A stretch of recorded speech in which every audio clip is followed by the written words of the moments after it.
আমি দেখতে পাচ্ছিলাম যে মাথা চাপ দিয়ে ধরে রাখছে, কিন্তু বেয়ে বেয়ে হাত বেয়ে বেয়ে নিচে রাস্তায় রক্তগুলো ফোঁটা ফোঁটা পড়ে পড়ে যাচ্ছে সামনের দিকে। তো রাকিবের ছোট দুইটা পা থেকে টিয়া কালারের একটা দুইটা প্লাস্টিকের স্যান্ডেল, এক জোড়া স্যান্ডেল, সেটা রাস্তার পাশে রাখা ছিল।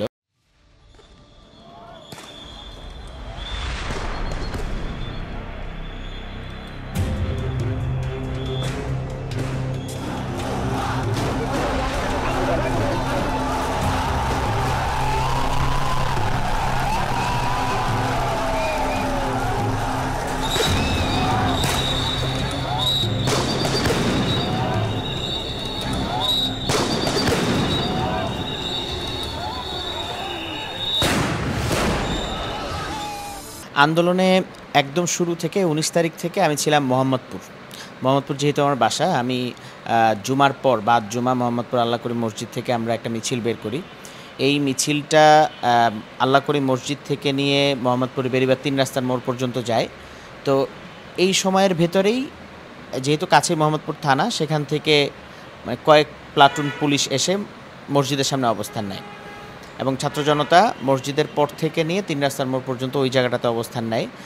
১৯ তারিখ থেকে নিয়ে প্রায় অগাস্টের ৩ তারিখ পর্যন্ত মোহাম্মদপুরের ওই অঞ্চলটা মাদ্রাসা শিক্ষার্থী এবং ওই এলাকার যে খেটে খাওয়া মানুষরা আছে, আমরা দেখেছি যে বস্তি থেকেও ছেলেরা এসে আমাদের সাথে অংশগ্রহণ করেছে এবং ওই এলাকার যত মাদ্রাসার শিক্ষার্থীরা আছে, বিশেষ করে রহমানিয়া মাদ্রাসা সহ অন্যান্য মোহাম্মদপুরের অন্যান্য যে মাদ্রাসাগুলো আছে, তাদের শিক্ষার্থীরা আমাদের সাথে তাদের পোশাক পরিবর্তন করে অংশগ্রহণ করেছে। যেহেতু শুরুর দিকে একটা ভয় ছিল, জুমার পরে যদিও সবাই যার যার পোশাকেই ছিল, কিন্তু পরবর্তীতে আন্দোলনটা যখন কন্টিনিউ করা হয় এবং বিশেষত মোহাম্মদপুরের স্পটটা আপনি জানেন যে সেখানে একটি দিনের জন্য, একটি ঘন্টার জন্য কখনো ওই স্পটটা হাতছাড়া হয় না এই ছাত্র জনতার। এটা একটু বিরল, মানে অন্যান্য অনেক জায়গায় আন্দোলন শিথিল হয়ে গিয়েছিল, কিন্তু মোহাম্মদপুরের ওই জায়গাটাতে কখনো একদম পুরো সময়টা ৫ই আগস্ট পর্যন্ত পুরো সময়টা ছাত্র জনতার দখলে ছিল। তো সেই জায়গাতে আমারও থাকার সুযোগ হয়েছে এবং খুব কাছ থেকে আমি সেখানে কিছু মৃত্যু দেখেছি। এবং আমি তো আমাদের ওই এলাকায় যেহেতু ফ্যাসিস্ট শেখ হাসিনার কমিশনার আসিফ ছিল সেখানে, সে বন্দুক নিয়ে, একটা রিভলভার নিয়ে, পিস্তল নিয়ে সে সরাসরি ছাত্রদের দিকে, আমাদের দিকে তাক করে গুলি করেছে। এবং যখন তাহাওয়া পাল্টা ধাওয়ার এক পর্যায়ে আমরা যখন একটু পিছন দিকে চলে আসি, যখন বেরিবাদের দিকটা একটু সরে আসতে হয় আমাদের, তখন সে তার পাঙ্গ গুন্ডা বাহিনী নিয়ে আমাদের কিন্তু একদম মানে এমনও আছে যে একদম দেয়ালের সাথে আটকে গেছে পিঠ। একটা জায়গায় গিয়ে ছোট একটা গেটের সামনে কিছু জায়গা ছিল, সেখানে কিন্তু সে সরাসরি যারা পড়ে গেছে তাদের উপর সরাসরি গুলি করে। এবং এই দৃশ্যটা তো পরবর্তীতে আমরা ইয়েতেও দেখেছি, এটা তো একটা এই দৃশ্যটা ধারণ করা হয়েছে, ভিডিও ফুটেজটা ভাইরাল হয়েছে।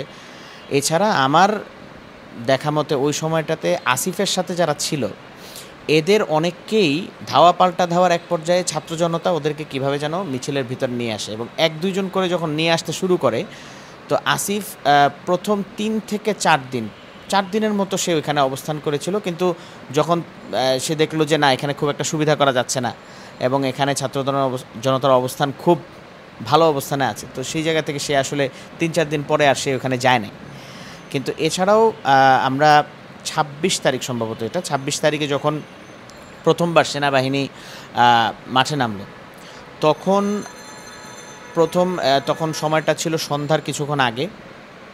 প্রথম এসেই বলল যে ১০ মিনিটের মধ্যে জায়গা খালি করে দিতে, মাইকে বলছিল। কিন্তু আমরা আসলে আন্দাজ করতে পারি নাই যে ওই সময়টাতে তারা মানে ১০ মিনিটের আলটিমেটাম দিয়ে এরপরে গুলি ছুড়বে সরাসরি। সেনাবাহিনীর প্রতি মানুষের একটা আস্থা ছিল, কিন্তু প্রথম দিকে সেনাবাহিনীর যেই রূপটা আমি নিজের চোখে দেখেছি, আমাদের সাথে মানে এটা উৎসুক জনতার ভিড়েই আসলে ওই ছেলেটা আন্দোলনে আসে নাই, খুব ছোট বয়স, ১২ বছর মাত্র বয়স, শিশু শহীদ রাকিব। পরবর্তীতে আমরা তাকে পত্রিকায়ও দেখেছি।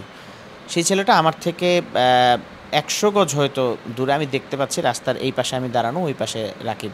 ছোট ছেলেটা বাসা থেকে হয়তো নেমে দেখছে আর কি, কৌতূহলবশত। তো ১০ মিনিট যাওয়ার পরেই এলোপাথারি কিছু গুলি আসলো এবং সবাই আমরা যার যার মতো দিক বিদিক ছোড়াছুড়ি শুরু করলাম। এমন সময় এর ভিতরে একটা গুলি রাকিবের মাথায় লাগে। এবং রাকিবের মাথায় লাগার পরে সাথে সাথে ওইখানে আশপাশে যারা ছিল ওকে গিয়ে ধরে। আমি কাছে যেতে যেতে রাকিবকে তখন নিয়ে তারা দৌড়ানো শুরু করে। তখন আমার পাশেই আলমানার হসপিটাল ছিল। তো আমি দেখতে পাচ্ছিলাম যে মাথা চাপ দিয়ে ধরে রাখছে, কিন্তু বেয়ে বেয়ে হাত বেয়ে বেয়ে নিচে রাস্তায় রক্তগুলো ফোঁটা ফোঁটা পড়ে পড়ে যাচ্ছে সামনের দিকে। তো রাকিবের ছোট দুইটা পা থেকে টিয়া কালারের দুইটা প্লাস্টিকের স্যান্ডেল, একজোড়া স্যান্ডেল, সেটা রাস্তার পাশে রাখা ছিল। তো আমি এই প্লাস্টিকের স্যান্ডেলটার ছবিটা আমার মোবাইলে তুলে রেখেছিলাম। এটা আমার মানে খুব কাছ থেকে দেখা একজন শিশু শহীদের মৃত্যু। তো সেটা সেই জায়গা থেকে আসলে যতবারই মনে হয় মানে রাকিবের এই দৃশ্যটা, মানে শহীদ হওয়ার দৃশ্যটা যতবার ভাসে, আমাদের মনে হয় যে জুলাই পরবর্তীতে আমরা একটা বোনাস লাইফ নিয়ে বেঁচে আছি। আল্লাহ তাআলা হয়তো আমাদেরকে বাঁচিয়ে রেখেছেন, যে দায়িত্ব দিয়ে রেখেছেন, যে দায়িত্ব আমাদের উপর অর্পিত হয়েছে জুলাই পরবর্তী সময়ে, সেই দায়িত্বটা পালন করার জন্যই হয়তো আল্লাহ তাআলা আমাদেরকে বাঁচিয়ে রেখেছেন।